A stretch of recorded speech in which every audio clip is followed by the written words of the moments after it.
इस revision class में मैं अमित कुमार मिश्रा आप लोगों का स्वागत करता हूं और हम शुरुआत करेंगे जीव विज्ञान से, बायोलॉजी से।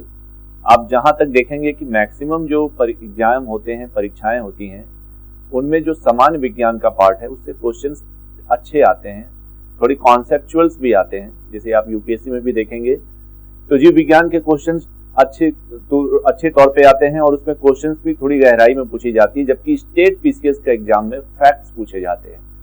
तो हम लोग दोनों को टारगेट करने की कोशिश करेंगे, थोड़ा थोड़ा कॉन्सेप्ट्स को भी समझेंगे और थोड़ा थोड़ा फैक्ट्स को भी टारगेट करेंगे, ताकि आने वाले हर एग्जाम में आपको इससे सहायता मिल सके। तो हम जीव विज्ञान शुरुआत करें, इससे पहले जाने कि जीव विज्ञान में हम क्या क्या पढ़ने वाले हैं। तो जीव विज्ञान में हम जीव विज्ञान को बायोलॉजी भी कहते हैं और इसको कहीं कहीं लाइफ साइंस भी कहते हैं। लाइफ साइंस भी इसको हम लोग कहते हैं। लाइफ साइंस क्यों कहते हैं? क्योंकि जीवों का अध्ययन ही क्या कहलाता है? जीव विज्ञान कहलाता है। तो हम इसको लिख से बोल सकते हैं कि जीवों का अध्ययन, केवल सजीवों का अध्ययन, जीवों का अध्ययन।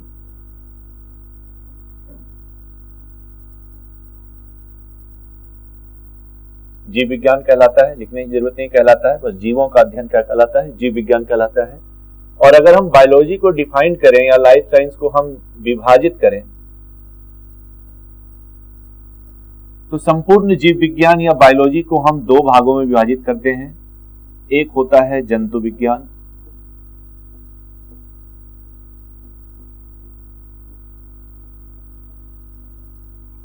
जंतु विज्ञान को कहते हैं जूलॉजी,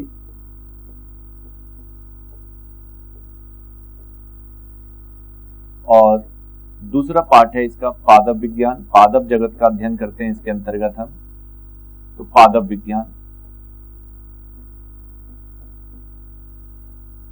पादप विज्ञान को हम बॉटनी कहते हैं।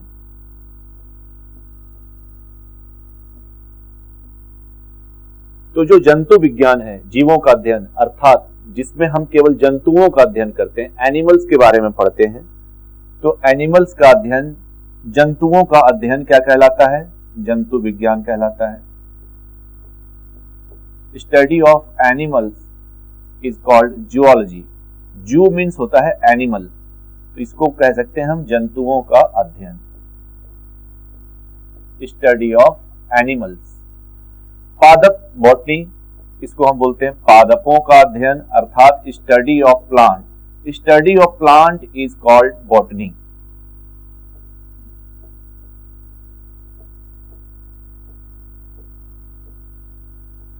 Study of plant is called botany, पादपों का अध्ययन पादप विज्ञान कहलाता है। अगर हम कहें संपूर्ण जीव विज्ञान के पिता कौन है, तो हम कहेंगे जीव विज्ञान का पिता कौन थे? अरस्तु थे, अर्थात एरिस्टोटल थे। तो हम अरस्तु या एरिस्टोटल को संपूर्ण जीव विज्ञान का पिता मानते हैं और साथ साथ अरस्तु को हम जंतु विज्ञान का भी पिता मानते हैं। एरिस्टोटल को हम जूलॉजी का भी पिता मानते हैं।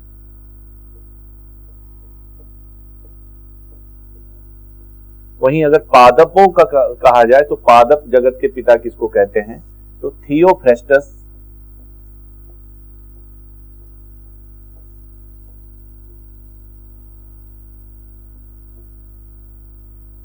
Theophrastus is regarded as father of botany. Theophrastus को हम पादप जगत का पिता कहते हैं। लेकिन संपूर्ण जीव जगत का, बायोलॉजी का हम पिता किसको कहेंगे? तो संपूर्ण पादप, पूरे जीव विज्ञान का पिता हम कहेंगे अरस्तु को, एरिस्टोटल को। और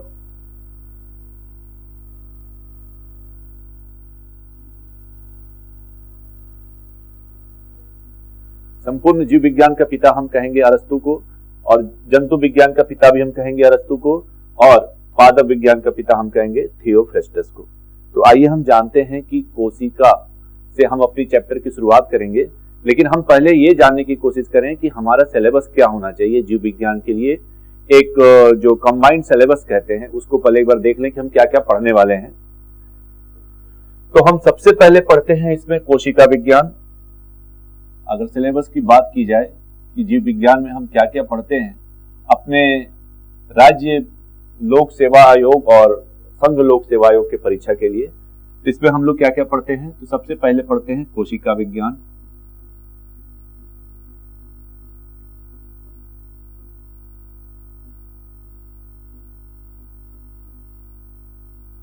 कोशिका विज्ञान को हम सेल बायोलॉजी भी कहते हैं।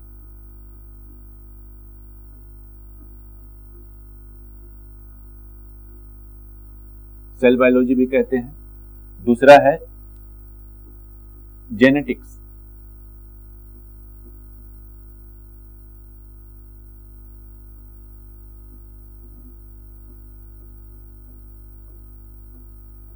जेनेटिक्स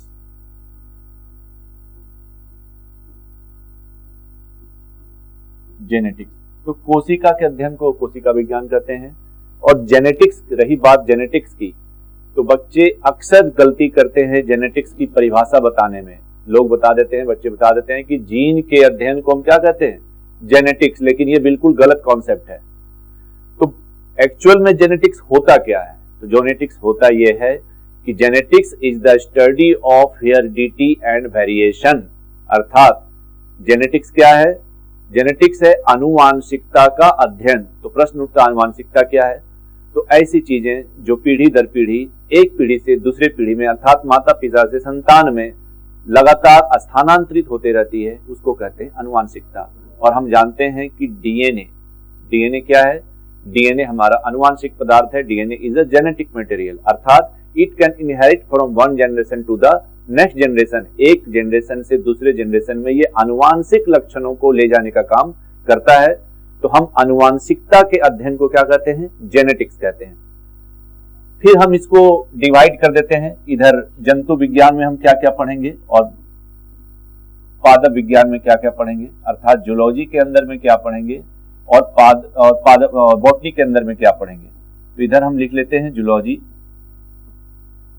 और इधर लिख लेते हैं बॉटनी, पादप विज्ञान।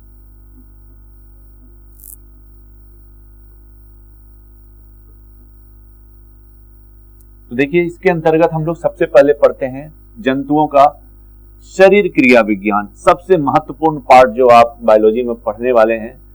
वैसे तो सारे टॉपिक्स महत्वपूर्ण हैं, कोशिका और जेनेटिक्स दोनों के लिए समान है, जंतु और पादपों के लिए।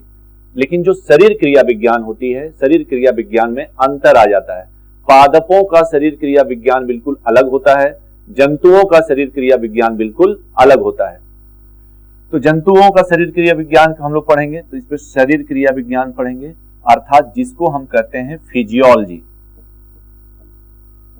शरीर क्रिया विज्ञान अर्थात हम इसको कहते हैं फिजियोलॉजी।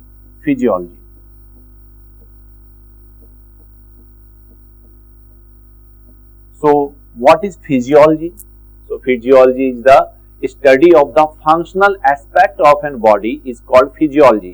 जब हम किसी के क्रिया के संबंध में, शरीर के क्रिया के संबंध में अध्ययन करते हैं तो उसको हम बोलते हैं शरीर क्रिया विज्ञान या फिजियोलॉजी। तो यहाँ हम लोग डिस्कस करेंगे animal physiology. We will discuss animal physiology with respect to animal. Okay, so शरीर क्रिया विज्ञान में हम लोग पढ़ेंगे पहला टॉपिक पाचन क्रिया।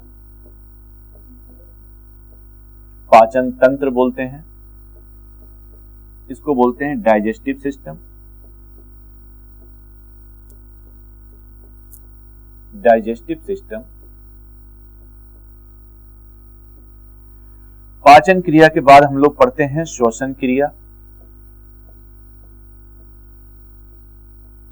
श्वसन क्रिया हम लोग बोलते हैं रेस्पिरेटरी सिस्टम।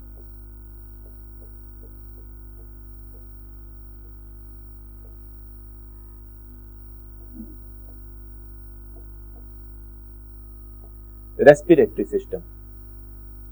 तो दूसरा पेज ले लेते हैं, यहां हमने लिख दिया है जूलॉजी, और जूलॉजी के अंतर्गत हम पढ़ रहे हैं फिजियोलॉजी का सिलेबस। फिजियोलॉजी तो हमने लिख दिया था पहला डाइजेस्टिव सिस्टम, रेस्पिरेटरी सिस्टम। अब हम लोग पढ़ते हैं एक्सक्रीटरी सिस्टम।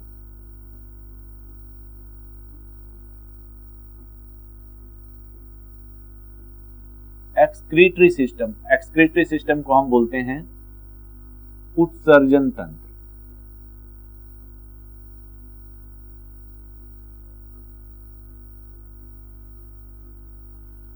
फिर है ब्लड सर्कुलेटरी सिस्टम,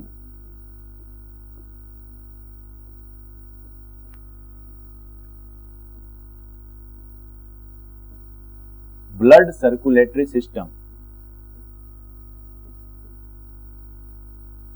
इसको बोलते हैं सर्कुलेटरी सिस्टम,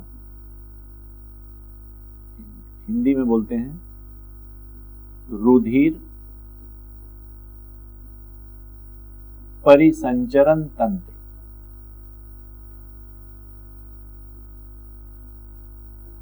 रुधिर परिसंचरण तंत्र, रुधिर परिसंचरण तंत्र, ब्लड सर्कुलेटरी सिस्टम।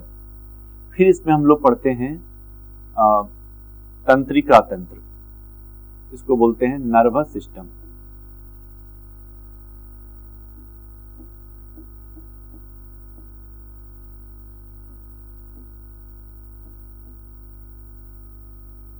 इसको बोलते हैं हम लोग तंत्रिका तंत्र।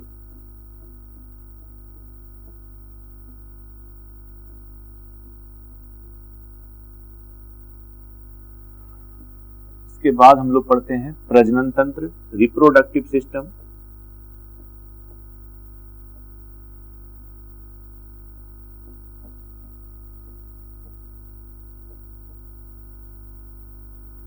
रिप्रोडक्टिव सिस्टम,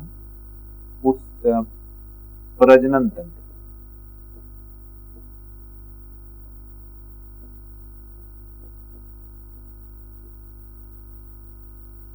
और फिर पढ़ते हैं हम लोग स्केलेटल सिस्टम।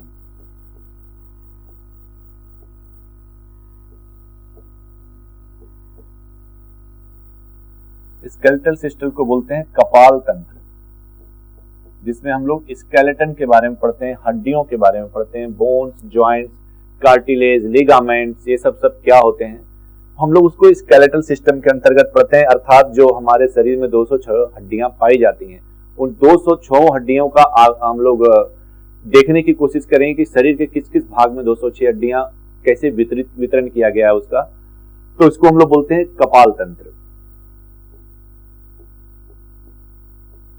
तो फिजियोलॉजी के अंतर्गत जो मेन हमारा लाइफ साइंस का पार्ट है, लाइफ साइंस या बायोलॉजी का पार्ट है, उसमें हम लोग फिजियोलॉजी के बारे में पढ़ते हैं, एनिमल फिजियोलॉजी के बारे में पढ़ते हैं। तो रही बात पादपों में, तो आपको पता है कि पादप में ऐसा कोई पाचन तंत्र तो होता नहीं है। दूसरा बात है, इनमें उत्सर्जन तंत्र भी नहीं होता है, श्वसन तंत्र इसमें होता है, क्योंकि ऊर्जा का डिमांड सबको है, ऊर्जा की नीड सबको है, सबके शरीर में ऊर्जा बनता है, चाहे वो पादप हो या जंतु हो। तो जंतुओं के शरीर में भी ऊर्जा बनता है, तो रेस्पिरेटरी सिस्टम, इनमें भी ऊर्जा बनता है, तो इनका भी रेस्पिरेटरी सिस्टम। तो चूंकि पादप जो होते हैं वो क्या होते हैं, स्वपोषी होते हैं। क्या होते हैं, इसको लिखने की जरूरत नहीं है। पादप जो होते हैं वो स्वपोषी होते हैं। स्वपोषी का मतलब ऑटोट्रॉफ्स। को why plants are called autotrophs, because plants make their own food by the process of photosynthesis, that is called that why plants are called autotrophs। इनको हम स्वपोषी क्यों कहते हैं, क्योंकि ये अपना भोजन खुद बनाते हैं एक प्रक्रिया के द्वारा, जिसको कहते हैं प्रकाश संश्लेषण।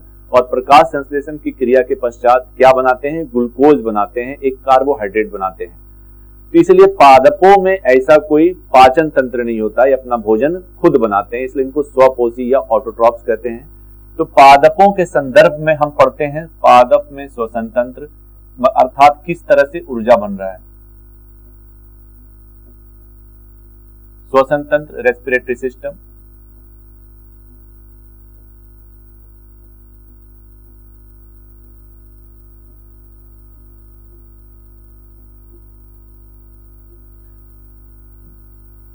फिर पादपों में हम लोग पढ़ते हैं, इसमें जंतु में एक चीज हमारा छूट रहा है,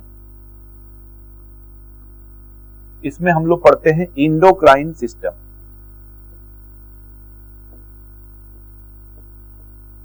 इंडोक्राइन सिस्टम,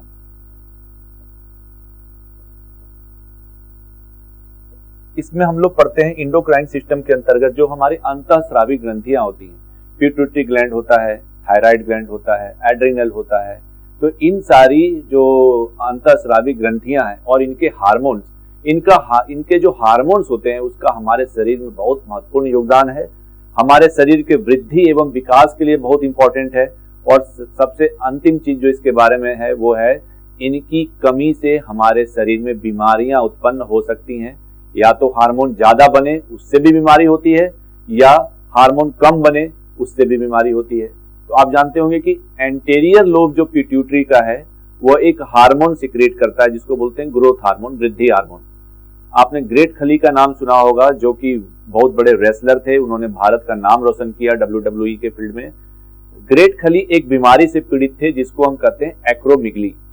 एक्रोमिगली बीमारी में क्या होता है कि जो हमारा ग्रोथ हार्मोन होता है शरीर में, जो एंटीरियर पिट्यूटरी को बनाना चाहिए लिमिट में, उसका अत्यधिक स्राव होने लगता है, अत्यधिक उत्पादन होने लगता है, जिसकी वजह से व्यक्ति का शरीर दानवाकार हो जाता है। अर्थात जो उसका उदर से ऊपर का पार्ट है, कमर से ऊपर का पार्ट है, वो दानवाकार हो जाता है, लेकिन उसके जो पैर होते हैं बहुत कमजोर होते हैं, अर्थात वो पैर वो वेट नहीं उठा पाता है। इस बीमारी को हम एक्रोमिगली कहते हैं। और आपने देखा होगा कि 3-4 साल ग्रेट खली ने बहुत अच्छा काम किया। उसके बाद सारे जो अदर रेसलर्स थे उन्होंने उनकी जो कमजोरियां थी उनको पकड़ लिया कि पैर से कमजोर है, उनके पैर पे टारगेट करने लगे। और ग्रेट खली भी कमजोर समझने अपने आप को समझने लगे कि मैं अब कमजोर होता जा रहा हूं, और उन्होंने WWE से रिटायरमेंट ले लिया। तो ये क्या है कि ये अंतःस्रावी ग्रंथियों के अंतर्गत हम लोग जो विभिन्न हार्मोन है, जैसे आपका इंसुलिन हार्मोन है, इंसुलिन हार्मोन बीटा कोशिका पेंक्रियाज का सिक्रेट करती है। इंसुलिन की कमी से हमें डायबिटीज होता है। डायबिटीज फिर 2 टाइप का होता है, टाइप 1, टाइप 2, इंसिपिडस, मेलिटस, वो सब हम लोग पढ़ते हैं। तो इंडोक्राइन सिस्टम के अंतर्गत हम पढ़ते हैं अंतःस्रावी ग्रंथियां और उसके हार्मोन। अंतःस्रावी ग्रंथियां और उसके हार्मोन।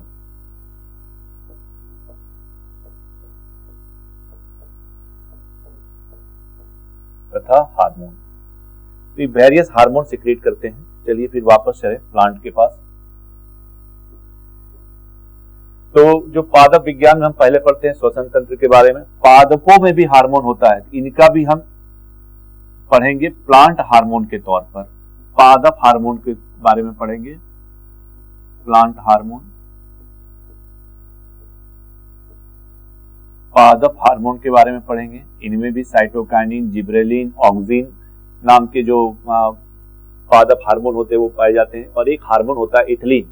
इथिलीन हार्मोन जो हमारे पादप हैं वो बनाते हैं। और इथिलीन हार्मोन क्या करता है, जो फल होता है हमारा, फल का जो पकने के लिए उत्तरदायी है वो इथिलीन हार्मोन है। तो हम लोग प्लांट के भी हार्मोन्स के बारे में पढ़ेंगे, जैसे ऑक्सिन, साइटोकाइनिन, जिब्रेलिन, इथिलीन इत्यादि। तो पादप हार्मोन का अध्ययन भी हम लोग करते हैं, पढ़ते हैं।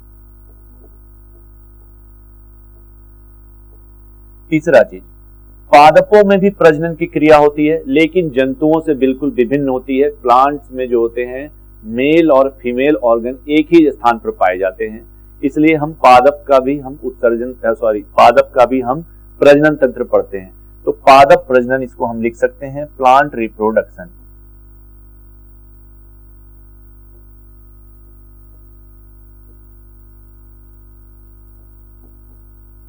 बोल सकते हैं पादप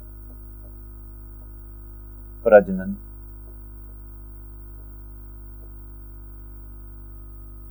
तो जो पादप होते हैं, पादप में हम इन्हीं 4 चीजों का अध्ययन करते हैं। और सबसे महत्वपूर्ण है कि पादप को हम क्या कहते हैं, ऑटोट्रॉप्स कहते हैं। ऑटोट्रॉप्स अर्थात पादप अपना भोजन खुद बनाते हैं। तो किस प्रक्रिया से बनाते हैं, तो फोटोसिंथेसिस। तो इनका जो सबसे महत्वपूर्ण चीज है वो क्या है, फोटोसिंथेसिस है। तो प्लांट के अंतर्गत हम लोग क्या पढ़ते हैं, फोटोसिंथेसिस पढ़ते हैं।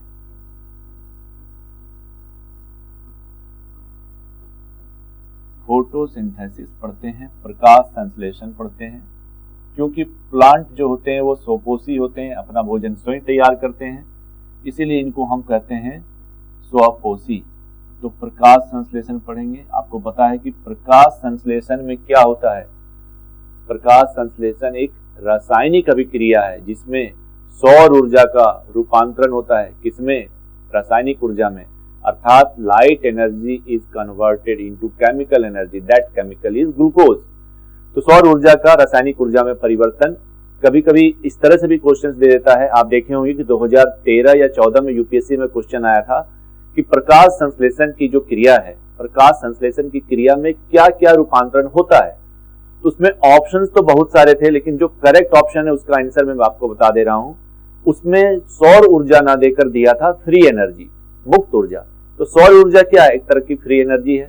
तो free energy is converted into chemical energy, अर्थात जो मुक्त ऊर्जा है उसका रूपांतरण किसमें? रासायनिक ऊर्जा में। और रासायनिक ऊर्जा के रूप में क्या बनता है हमारे पास?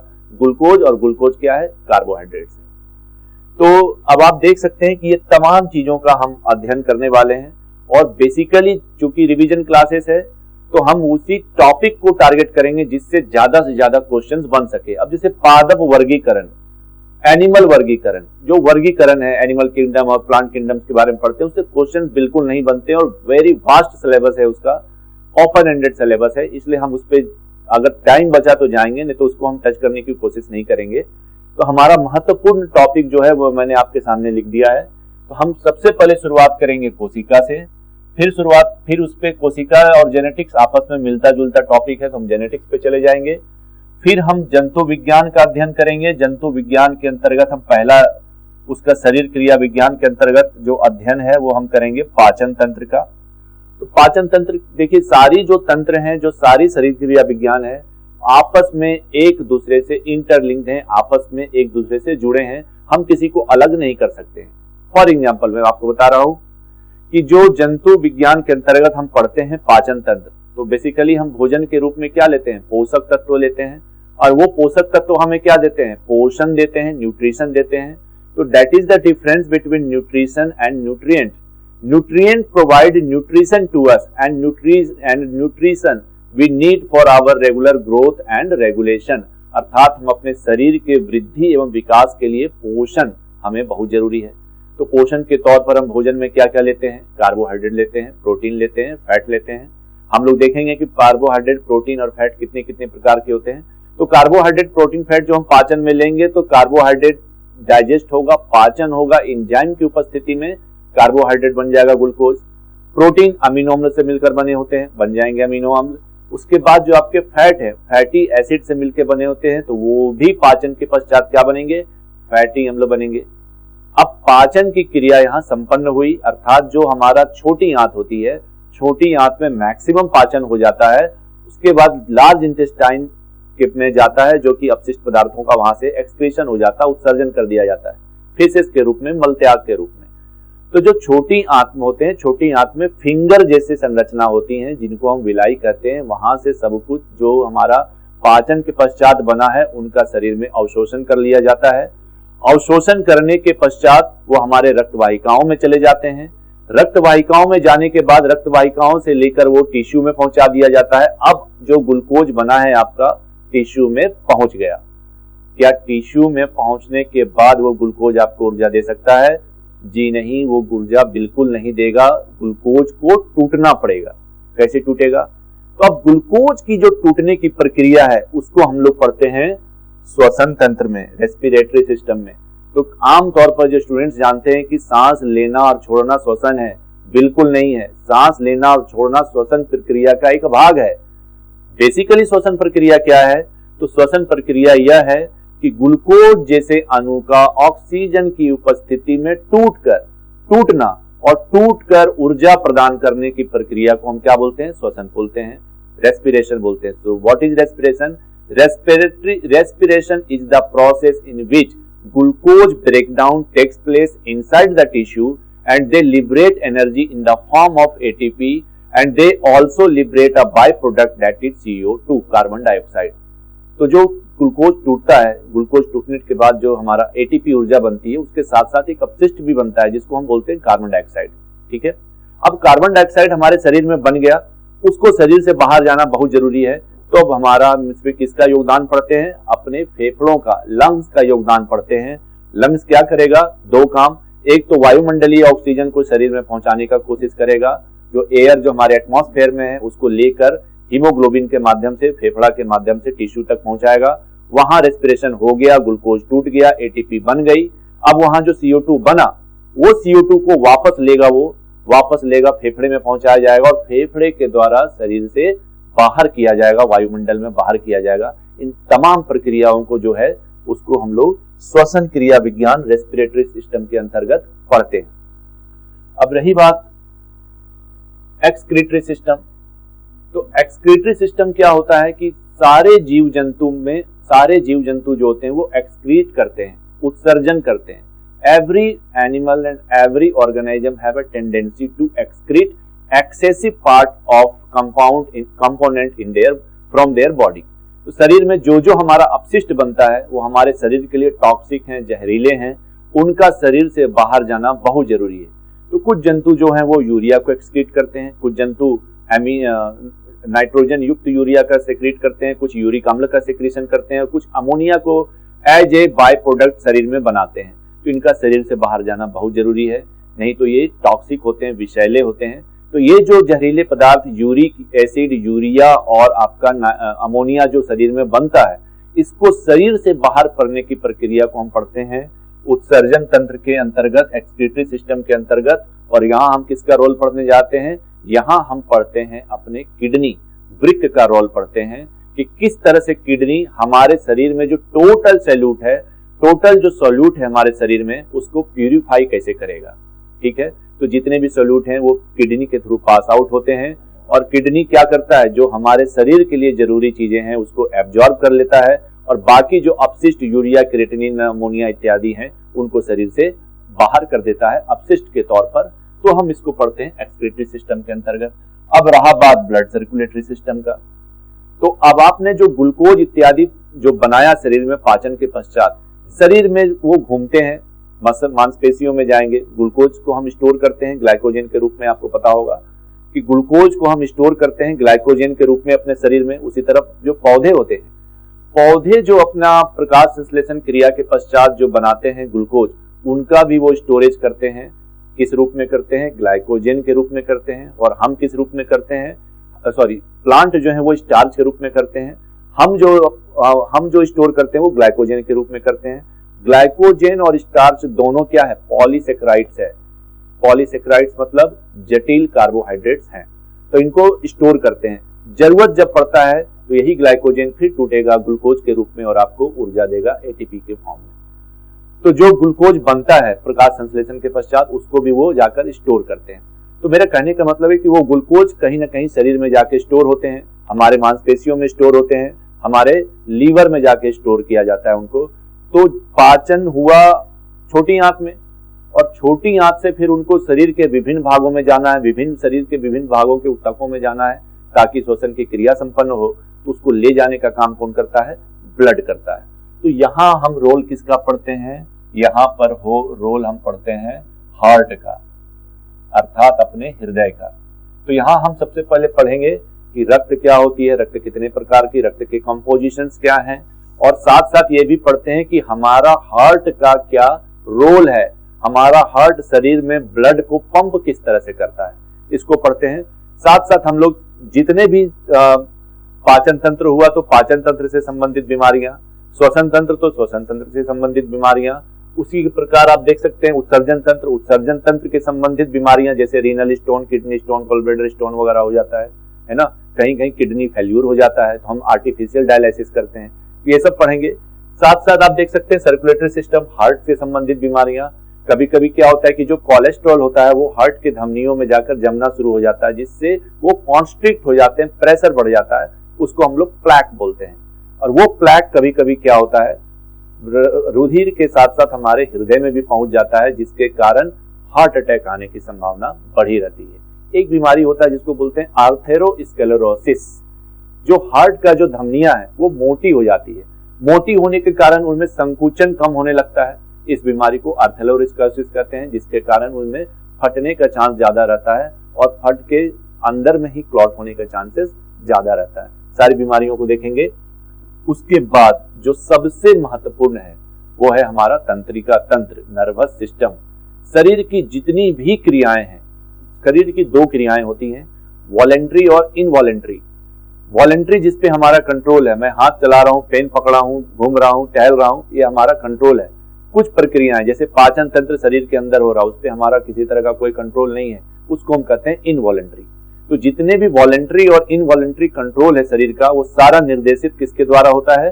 हमारे तंत्रिका तंत्र के द्वारा होता है। इसमें हम लोग तंत्रिका के बारे में पढ़ते हैं, न्यूरॉन्स के बारे में पढ़ते हैं, न्यूरॉन्स क्या होते हैं, किस तरह से मस्तिष्क में संदेश उत्पन्न होता है और न्यूरॉन्स उसको एक जगह से दूसरे जगह में ट्रांसफर करते हैं, इसको पढ़ते हैं। और पूरी जो हमारा ब्रेन का जो हमारे शरीर पे कंट्रोल है उसके बारे में अध्ययन करते हैं। उसके बाद आता है आपका रिप्रोडक्टिव सिस्टम, प्रजनन तंत्र। प्रजनन तंत्र हर एक जीवधारियों का एक विशिष्ट गुण है जिसके द्वारा वो अपनी जनसंख्या को बढ़ाते हैं। तो स्पीसीज, जैसे हम बोलते हैं स्पीसीज क्या है, तो स्पीसीज वैसे हैं कि समान जीवधारी जो प्रजनन क्रिया के पश्चात संतान की उत्पत्ति करते हैं उसको हम जीवधारी या स्पीसीज कहते हैं। अर्थात इंग्लिश में हम अगर बोलना चाहें तो species are those organism which can reproduce and after reproduction they produces their offspring. अर्थात जो प्रजनन क्रिया करने के पश्चात अपनी संतान उत्पत्ति करते हैं उन्हीं को हम प्रजाति कह सकते हैं। हम मानव हैं, हमारी प्रजाति है। अगर हम संतान उत्पत्ति नहीं करते, अपनी जनसंख्या को नहीं बढ़ाते तो हम प्रजाति नहीं कहलाते। उसी तरह आप देखते होंगे म्यूल जो खच्चर होता है, खच्चर डंकी और हॉर्स का क्रॉस प्रोडक्ट है और खच्चर अपनी प्रजाति को आगे नहीं बढ़ा सकते, अर्थात वो प्रजनन क्रिया को नहीं कर सकते, अपनी जनसंख्या को आगे नहीं बढ़ा सकते। इसलिए जो म्यूल्स होते हैं, खच्चर होते हैं, उनको हम किसी भी तरीके से प्रजाति नहीं बोल सकते।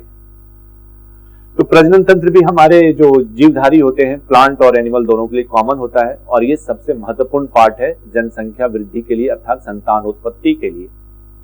उसके बाद हम लोग स्केलेटल सिस्टम पढ़ते हैं कि जो हमारे शरीर में मांसपेशियां कैसे होती हैं, हड्डियां कैसी होती हैं। तो हमारा पूरा शरीर हड्डी का बना है लेकिन फिर भी हम पेन को पकड़ ले रहे हैं, अर्थात कोई ना कोई संरचना है जो पेन को पकड़ने में मदद कर रहा है। तो इसमें हम लोग कार्टिलेज के बारे में पढ़ते हैं, बोन्स के बारे में पढ़ते हैं, लिगामेंट्स के बारे में पढ़ते हैं। और देखिएगा कि जो हड्डियां होती है हर जगह हड्डियों में ज्वाइंट्स हैं, है ना, अस्थि संधि बोलते हैं इसको, ज्वाइंट्स बोलते हैं। तो हम लोग ज्वाइंट्स के बारे में पढ़ते हैं, कितने कितने टाइप के ज्वाइंट्स होते हैं। कुछ ज्वाइंट्स होते हैं जो मूव ही नहीं करते हैं, जैसे कपाल जो देख रहे हैं अपना जो स्कल है, इसमें जो ज्वाइंट्स हैं वो मूव नहीं कर सकता है, इसको बोलते हैं नॉन मूवेबल ज्वाइंट्स, ई मूवेबल ज्वाइंट्स। कुछ ज्वाइंट्स जो है स्लाइटली मूव करेंगे, थोड़ा थोड़ा मूव करते हैं, इस तरह करके थोड़ा सा मूव करेंगे, उसको हम बोलते हैं स्लाइटली मूवेबल ज्वाइंट्स। कुछ फ्रीली मूव करते हैं, जैसे हमारा ये कंधा का ज्वाइंट्स हो गया, ये हमारा घुटने का ज्वाइंट्स हो गया, ये हमारा एंकल का ज्वाइंट्स, ये हमारा ब्रिस्ट का ज्वाइंट हो गया। तो ये पूरा 360 में घूम सकता है, इसको बोलते हैं फ्री मूवेबल ज्वाइंट्स। इसमें हम लोग टाइप ऑफ ज्वाइंट्स भी पढ़ते हैं। और रही बात इंडोक्राइन की, तो मैंने पहले ही बताया कि इंडोक्राइन हार्मोन्स का हमारे शरीर में बहुत योगदान है। आप एक 8 साल के लड़का और एक 8 साल की लड़की या 6-7 साल के लड़का और लड़की में अंतर स्थापित नहीं कर सकते। अंतर स्थापित कब होता है? When they get puberty, जब वे यौनावस्था को प्राप्त करते हैं, है ना, यौवनावस्था को प्राप्त करते हैं। तो पुरुषों में माना जाता है 13 साल, महिलाओं में माना जाता है 11 साल। तो हार्मोन्स के प्रभाव में लड़का और लड़की में डिफरेंसेस शुरू हो जाता है, ठीक है। तो जिसको बोलते हैं सेकेंडरी सेक्सुअल कैरेक्टरिस्टिक्स, अर्थात जो पुरुष होते हैं उनमें दाढ़ी मूंछ का आना हार्मोन के कारण होता है, और जो हाई पिच साउंड होता है हमारा पुरुषों में लो पिच साउंड होता है, तो लो पिच साउंड भी हार्मोन्स के कारण होते हैं। उसी तरह महिलाओं में जो फेमेनाइन वॉइस होता है, low pitch high pitch voice, वो भी हार्मोन के कारण होता है।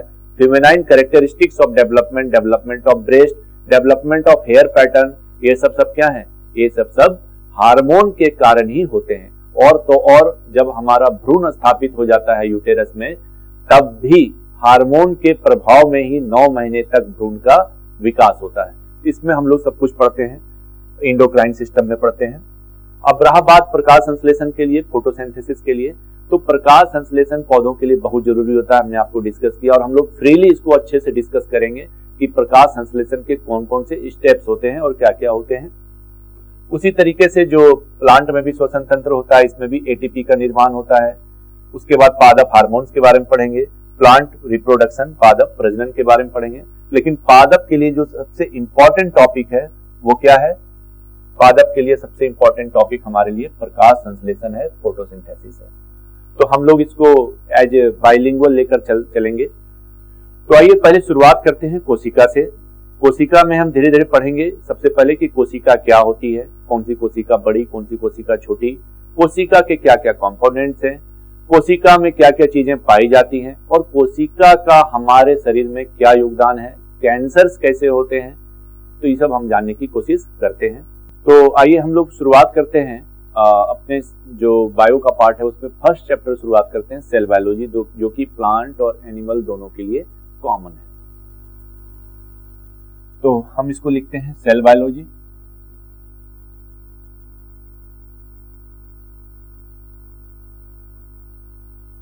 कहीं कहीं इसको साइटोलॉजी भी लिखता है और हिंदी में बोलते हैं कोशिका विज्ञान।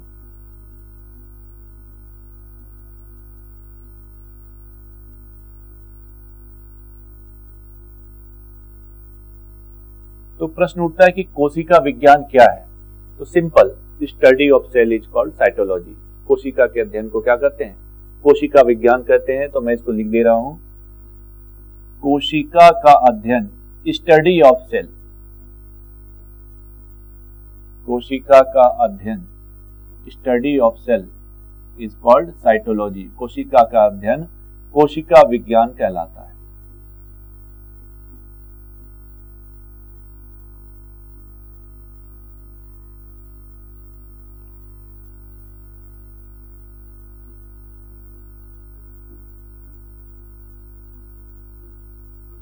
कोशिका विज्ञान कहलाता है।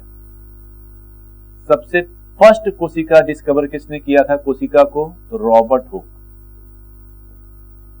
रॉबर्ट हुक ने सर्वप्रथम कोशिका की खोज की थी। खोज किया था, कोशिका की खोज की थी। सर्वप्रथम किसने किया था? रॉबर्ट हुक ने। रॉबर्ट हुक, डिस्कवर कोशिका, discover cell, first discover cell. प्रथम कोशिका की खोज सर्वप्रथम किसने किया था? रॉबर्ट हुक ने किया था। ठीक है। उसके बाद कह रहा है एक और वैज्ञानिक थे, स्लाइडिंग तथा Schwann. Schleiden and Schwann. Schleiden and Schwann ने क्या किया था? कोशिका सिद्धांत को प्रतिपादित किया था। कोशिका सिद्धांत,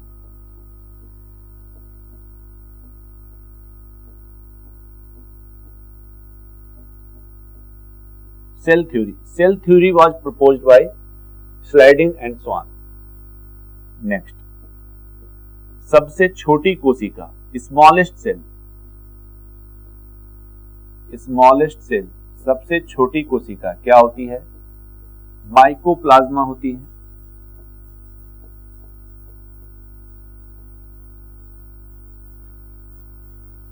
सबसे लार्जेस्ट क्या होती है? लार्जेस्ट सेल, शुतुरमुर्ग का अंडा, eggs of ostrich. Eggs of ostrich, शुतुरमुर्ग का अंडा सबसे लार्जेस्ट सेल होता है। लॉन्गेस्ट सेल कौन सी होती है? सबसे लंबी कोशिका। तो सबसे लंबी कोशिका होती है तंत्रिका कोशिका, न्यूरॉन, नर्व सेल न्यूरॉन। तंत्रिका कोशिका जो होती है वो सबसे लंबी कोशिका होती है, इसको हम न्यूरॉन भी कहते हैं। ठीक है। तो जो तंत्रिका कोशिका होती है,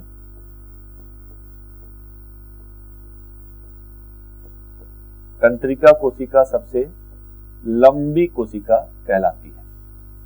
ठीक है। तो स्लाइडिंग एंड स्वान ने दिया था कोशिका सिद्धांत। तो सबसे छोटी कोशिका होती है माइकोप्लाज्मा, लार्जेस्ट होता है शुतुरमुर्ग का अंडा और सबसे लंबा होता है तंत्रिका कोशिका। ठीक है। अब हम जानने की कोशिश करते हैं कि कोशिका सिद्धांत क्या है। Cell theory. सेल थ्योरी, इसी को बोलते हैं कोशिका सिद्धांत, जो कि स्लाइडिंग तथा स्वान के द्वारा प्रस्तुत किया गया।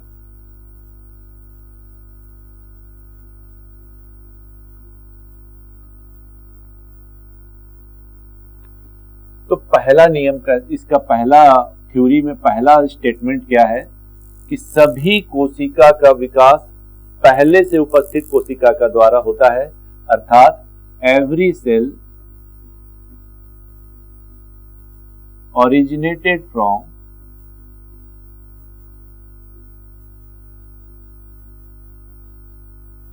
Pre existing cell.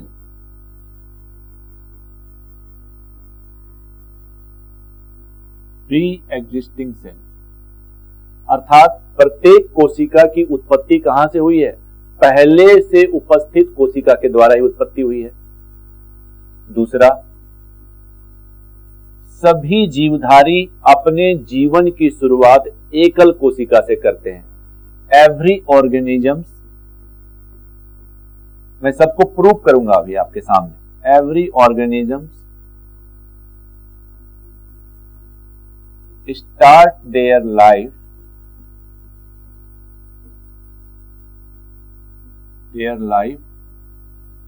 From single cell.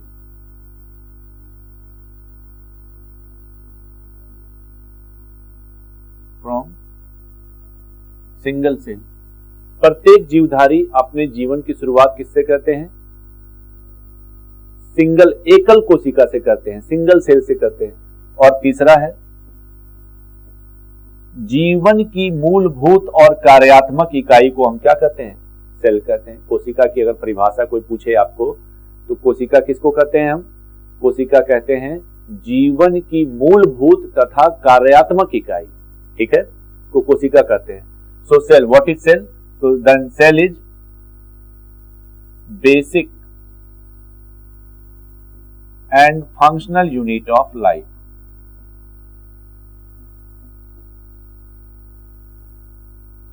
Functional unit of life.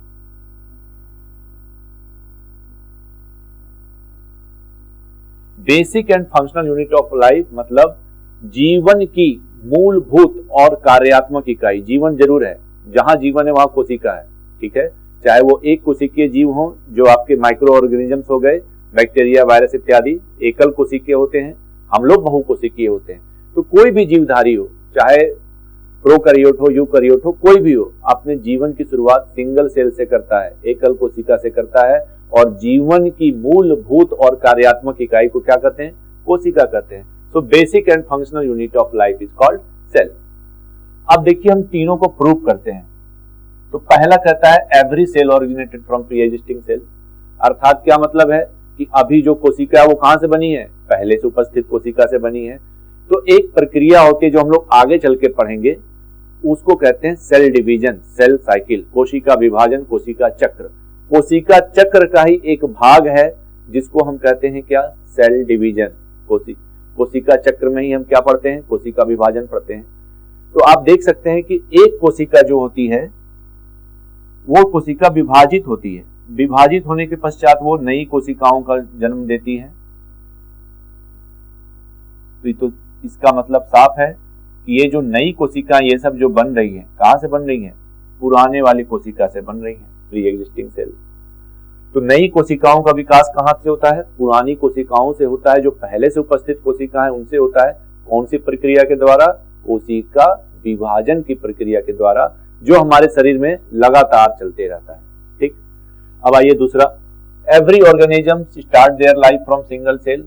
प्रत्येक व्यक्ति अपने जीवन की शुरुआत एकल कोशिका से करता है। आइए इसको देखने की कोशिश करें। तो आप देख सकते हैं कि जो जीवधारी होते हैं, जो हम लोग जंतु हैं, जंतु के अंतर्गत मानव के हम लोग अध्ययन करते हैं। तो मानव का जो सेक्सुअल गैमिट होता है, गैमिट, मादा जनन कोशिका, मेल गैमिट और फीमेल गैमिट। मादा जनन कोशिका और नर जनन कोशिका। नर जनन कोशिका, इसको बोलते हैं female gamete and male gamete. ये हो गया मेल युग्मक, मादा युग्मक, मेल गैमिट, और इसको बोलते हैं नर युग्मक, सॉरी, मादा हो गया फीमेल गैमिट, और इसको बोलते हैं मेल गैमिट। आपको पता है कि नर जो होते हैं, नर जनन कोशिका, मेल गैमिट को क्या कहते हैं हम? शुक्राणु कहते हैं, स्पर्म कहते हैं, शुक्राणु कहते हैं। शुक्राणु जो होते हैं वो क्या होते हैं? एकल कोशिकीय होते हैं, सिंगल उसमें गुण सेल होते हैं, एकल कोशिका होते हैं। शुक्राणुओं का निर्माण कैसे होता है? तो मियोसिस प्रक्रिया के द्वारा होता है, अर्धसूत्री विभाजन के द्वारा होता है। और अर्धसूत्री विभाजन में आपको पता है क्या होता है, गुणसूत्रों की संख्या आधी हो जाती है और एक कोशिका विभाजित होकर कितनी कोशिका बनाती है? 4। तो एक कोशिका 4 कोशिका बनाती है, लेकिन गुणसूत्रों की संख्या कितनी हो जाती है? आधी हो जाती है। इसलिए इसको हम क्या कहते हैं? हैप्लॉइड कहते हैं, हैप्लॉइड से। ठीक है। फीमेल गैमीट को हम बोलते हैं एग, इसी को हम अंडाणु भी कहते हैं, एग या अंडाणु कहते हैं। और ये भी क्या होते हैं? हैप्लॉइड होते हैं, एकल कोशिकीय होते हैं, हैप्लॉइड होते हैं।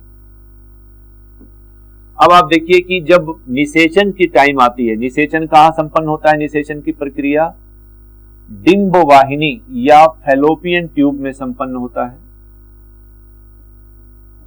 निषेचन कहां होता है? फैलोपियन ट्यूब में होता है निषेचन, फर्टिलाइजेशन।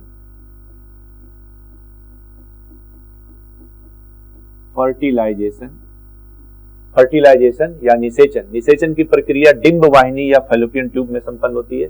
डिटेल पढ़ेंगे हम लोग, अभी घबराने की जरूरत नहीं है। अब आप देखिए, जैसे निषेचन होता है, फर्टिलाइजेशन होता है, ये बन जाते हैं युग्मनज, जायगोट। और जायगोट क्या होते हैं?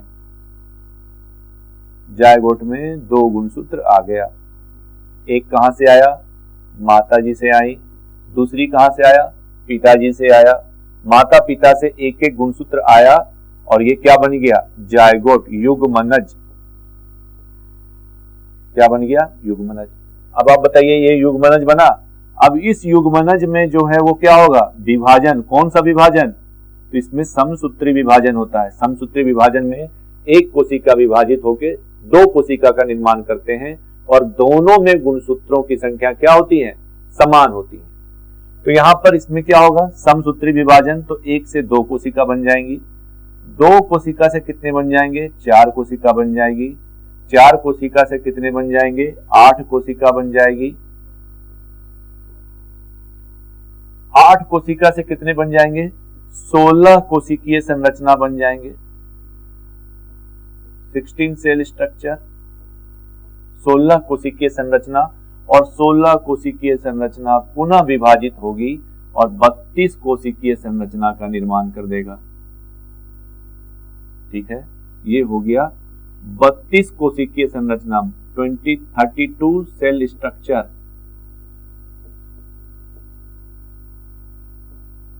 बत्तीस कोशिकीय संरचना का निर्माण हो जाएगा। 32 कोशिकीय जो संरचना होती है उसको हम बोलते हैं ब्लास्टोसिस्ट।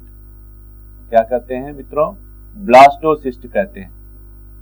ब्लास्टोसिस्ट बन गया। अब ब्लास्टोसिस्ट में एक अलग प्रकार की कोशिका बन जाती है जिसको हम कहते हैं स्टेम सेल्स, स्तंभ कोशिका कहते हैं। और आपको पता है कि स्तंभ कोशिका जो होती है वो कितनी होती है? स्पेशलाइज्ड सेल होती है और इनमें कैपेबिलिटी होती है ये विभाजन की प्रक्रिया को संपन्न करके किसी भी ऑर्गन, किसी भी अंग का निर्माण कर सकते हैं। अर्थात जो 9, अब देखिए ये हो गया, मान लीजिए इसको फर्स्ट डे। तो इस तरह से ब्लास्टोसिस्ट का जो फॉर्मेशन होता है वो 4 दिन का भ्रूण में होता है, 4 दिन का फीटस में होता है। 4 दिन के भ्रूण में ब्लास्टोसिस्ट बन जाता है। अब जैसे ब्लास्टोसिस्ट बनता है तो ये जाकर सेटल हो जाते हैं। कहां सेटल हो जाते हैं? मदर का यूटेरस में जाकर सेटल हो जाता है। ये जो गर्भाशय है, यूटेरस है, गर्भाशय में चला गया, यूटेरस में चला गया, सेटल हो गया। यहां जाके जैसे ये गर्भाशय की दीवार में जाके 5 दिन के बाद चिपक जाता है, इसको हम बोलते हैं अंतररोपण। क्या बोलते हैं? इम्प्लांटेशन, अर्थात गर्भावस्था की शुरू हो गया। ठीक है। अब जो इसमें स्टेम सेल्स होते हैं वो क्या करते हैं? विभाजित करते जाएंगे और नए नए ऑर्गन्स बनाने जाएंगे। तो स्टेम सेल्स के 3 भाग होते हैं, आपको पता होगा। स्टेम सेल्स होता है हमारा, इसमें 3 लेयर होते हैं।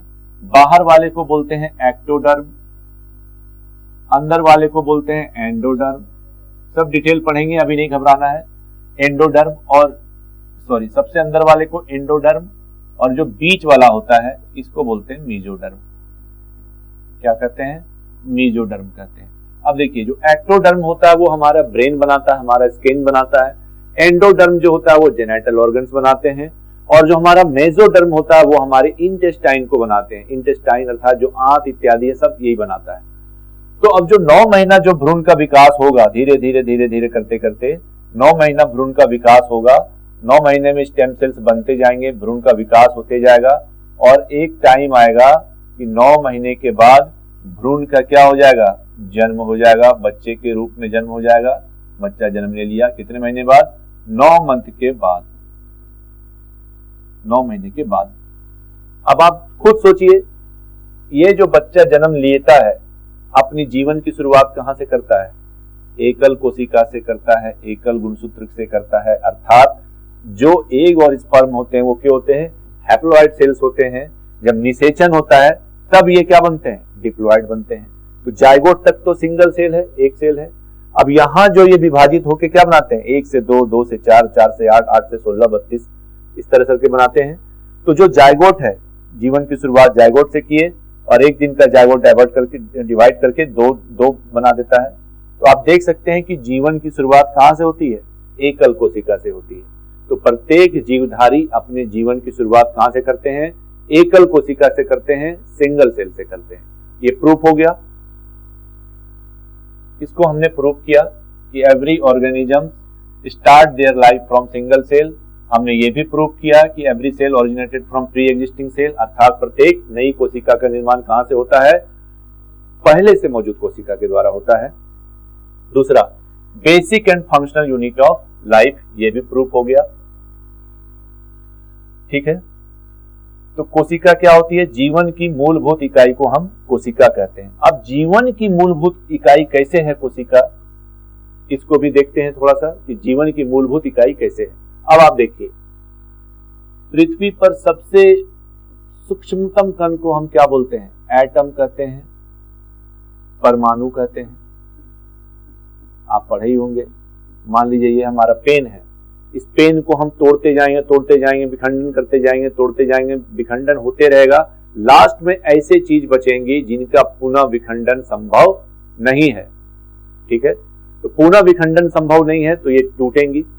तोड़ने के पश्चात ऐसे चीज मिलेगा जिसका पुनः विखंडन संभव नहीं है, उसको हम क्या बोलते हैं, एटम कहते हैं। एटम अर्थात परमाणु स्वतंत्र रूप से नहीं रह सकते, आपस में मिलकर क्या बनाते हैं, मॉलिक्यूल बनाते हैं, अणु बनाते हैं। तो एटम मिलके क्या बनाते हैं, अणु बनाते हैं, मॉलिक्यूल बनाते हैं, अणु बनाते हैं।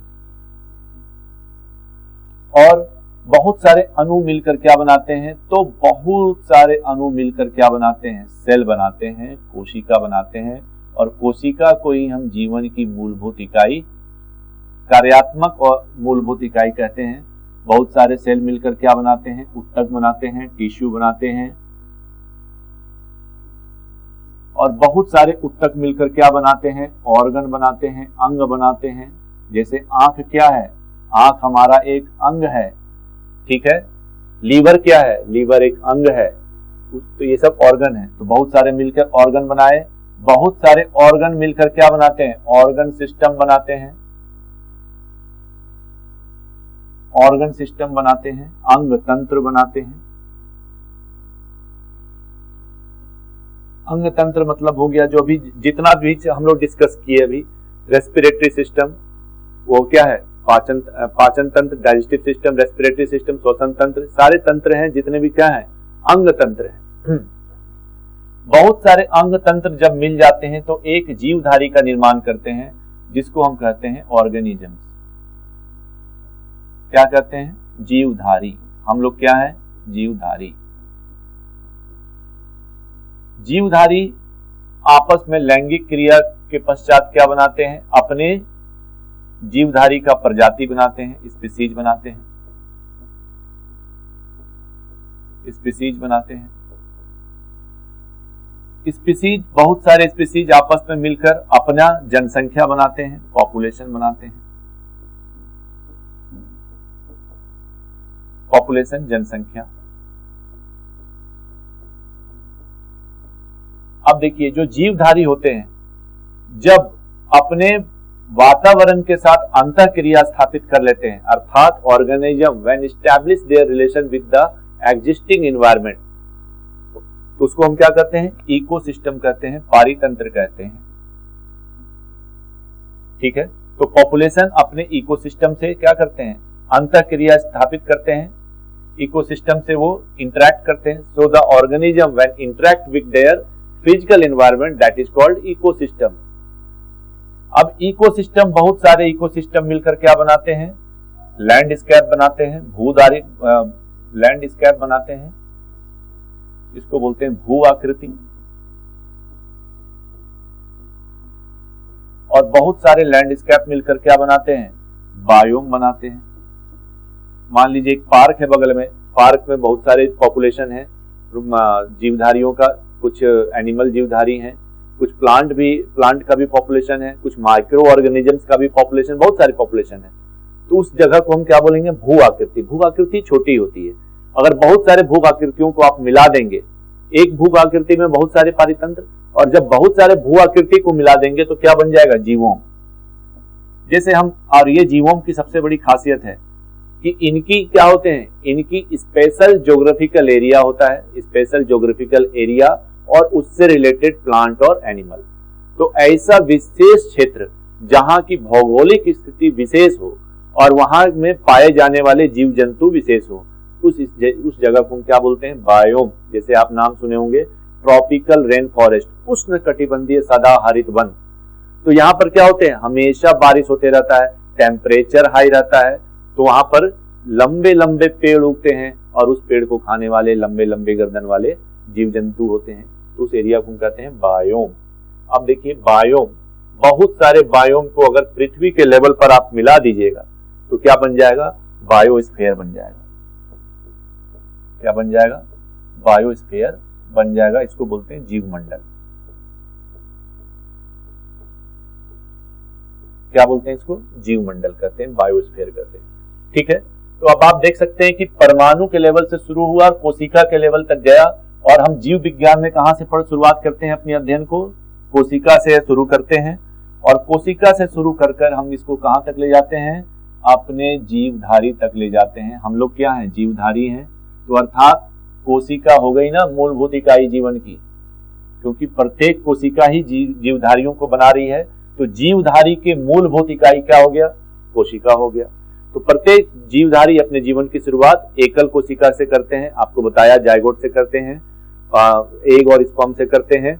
उसके बाद प्रत्येक कोशिका क्या करते हैं, जीवधारी का निर्माण करते हैं। इसलिए हम कह सकते हैं कि क्या है, कोशिका जीवन की मूलभूत इकाई को हम क्या कहते हैं, कोशिका कहते हैं।